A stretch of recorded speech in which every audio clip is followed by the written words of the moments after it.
Welcome to an SFB Addict video. Let's talk about classes. Heavy cruiser, frigate, dreadnought. What do these mean in sci-fi? To understand, we need to look at the old naval world. Ships of the line of battle, or battle wall, or wall of battle. What do these terms mean? Well, wooden ships would line up and lob cannons at each other, and ships tough enough to stand in that line and survive were ships of the line, or ships of battle, or the wall of battle. Why line up? Well, one ship firing by itself is uncomplicated. Two ships firing can be complicated by the fact you can accidentally hit your own ships. Friendly fire is anything but friendly. Hey! So by lining up, they avoid that. The same tactic was used on land. At first, a single line, a second line, or a third line were at it. Tactics changed. Wall of battle are ships lining up to fire at each other.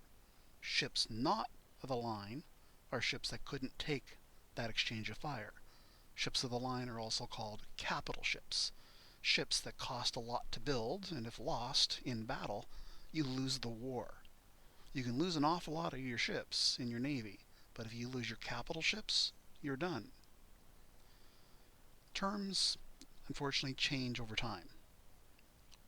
Frigates were small, fast, and lightly armed, but later armored frigates became known as one of the most powerful ships. They could take a pounding other wooden ships couldn't, but they were still lightly armed. These were also known as ironclads. Other non-ships of the line would be things like sloops, which were single-mast ships. Anything smaller than a sloop would be a rowboat. And then you have sloops of war, which typically had the one gun deck. And then you had other types of sloops. Brig sloops, which had 2 masts. Bermuda sloops, which had 3 masts. There was a whole slew of ships with differing numbers of masts and types of sails and the number of guns. So classes often became classed by the number of guns. 18 guns was a cruiser class sloop. 10 guns was a Cherokee sloop. And then the size of the guns would change the class of the ship. 32-pounder carronades were larger, heavier, and shorter range. Frigates had a tendency to have a longer cruising range and typically had longer range yet smaller guns. The Bermuda sloop would have 3 masts, big sails, and these big sails would require a large number of deck crew to handle the sail, but these ships were very, very fast. As you can see, things get complicated pretty quickly as to how big the ship is and how many masts it has, how much sail it puts up, how many guns it has, and even the type of guns. So ship classes in the age of sail can be a very complicated thing indeed. Then we have things like galleons. Galleons were essentially armed merchant ships. So you would have a merchant ship with guns on the deck. These galleons eventually gave up cargo space inside the ship for pop-out guns on multiple decks instead of just on the one deck on the top of the ship. Carracks were more lightly armed and carried more cargo, but they looked essentially very similar to a galleon. And then you have a caravel. It's between a galleon and a carrack. So you have a lot of different names for a lot of varying types of ships. Brigantines, barks, etc. It gets more and more confusing. However, after the age of ironclads, when steel ships came about, classes were typically reorganized and simplified. somewhat. Ship classes as we know them today are things like patrol corvette, frigate, destroyer, cruiser, dreadnought, or battleship. Various nations have different design lengths and displacements and armaments carried. So some nations' patrol cruisers at 2,000 tons are larger than other nations' frigate at 1,600 tons, and some nations' frigates at 6,500 tons are twice as large as some nations' destroyers at 3,000 tons. Some destroyers at 10,000 tons are as large as some heavy cruisers at 10,000 tons, where other heavy cruisers are 3 times that at 26,000 tons. And some nations' aircraft carriers are just a small 10,000 tons, which are dwarfed by other nations' carriers, which are nearly 100,000 tons. But typically, your patrol craft are between 400 tons to 2,000 tons. Your frigates are between 1,600 tons to 6,500 tons. Destroyers from about 3,000 to 10,000. And heavy cruisers from 10,000 to 26,000. As you can see, there's a large overlap, so it isn't surprising science fiction has added other new classes by putting other words in front, like heavy, light, assault, war, star, or super into the labels. Light cruiser, heavy destroyer. And then you have the roles of the ships. It's another thing to consider. Let's just start with a simple flagship. A flagship is merely the ship that the ranking fleet officer is on. Often this will be a larger ship with extra dedicated communication gear or a flag bridge, but not necessarily so. A flagship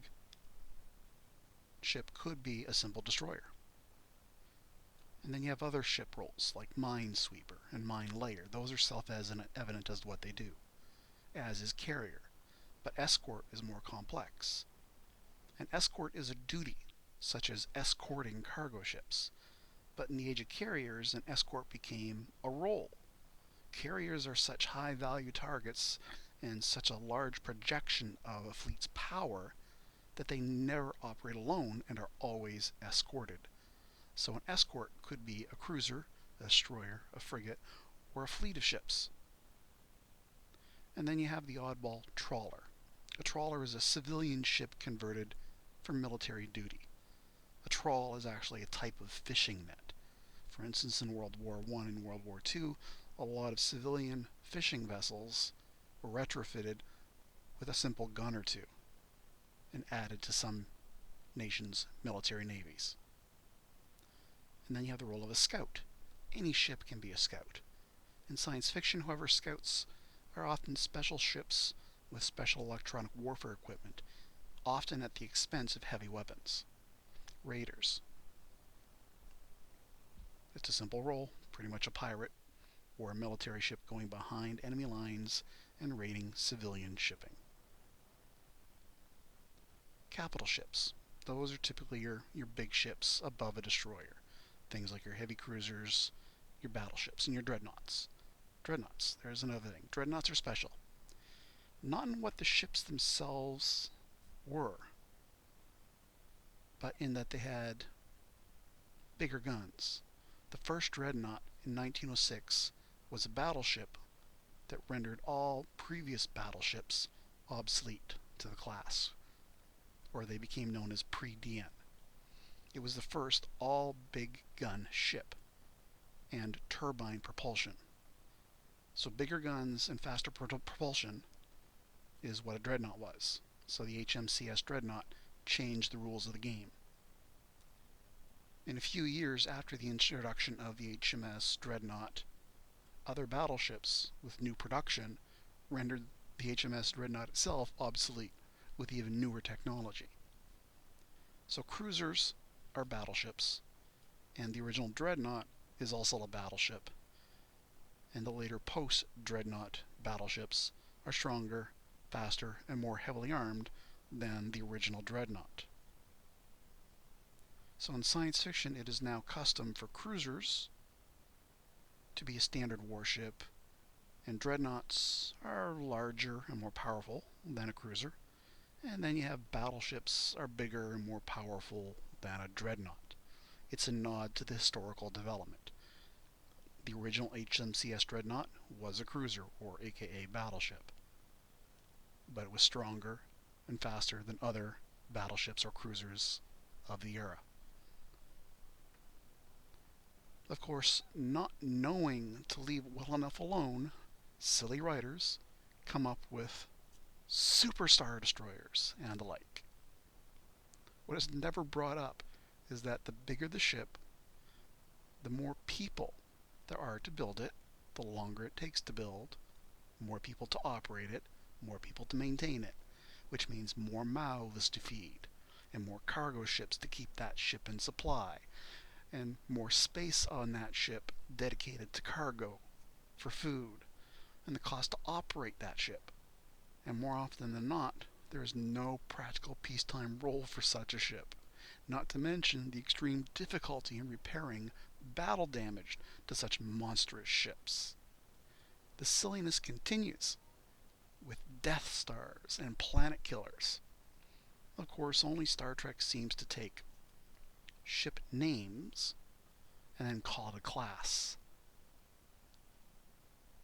I don't know if this was the fans or the writers that did this as a shorthand, or from ignorance of the naval tradition and being too lazy to look it up, or if it was an attempt to confuse relative ship strengths. It's definitely an annoyance.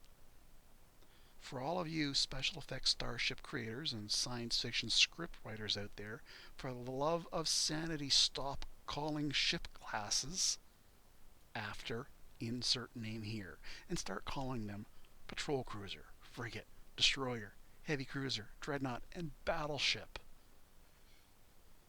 Or even if you must, PC, frigate, destroyer, light cruiser, heavy cruiser, light dreadnought, dreadnought, heavy dreadnought, battleship. And if you can't resist it, just simply use light and heavy in front of the various classes. But enough with the ships that are bigger than a battleship already.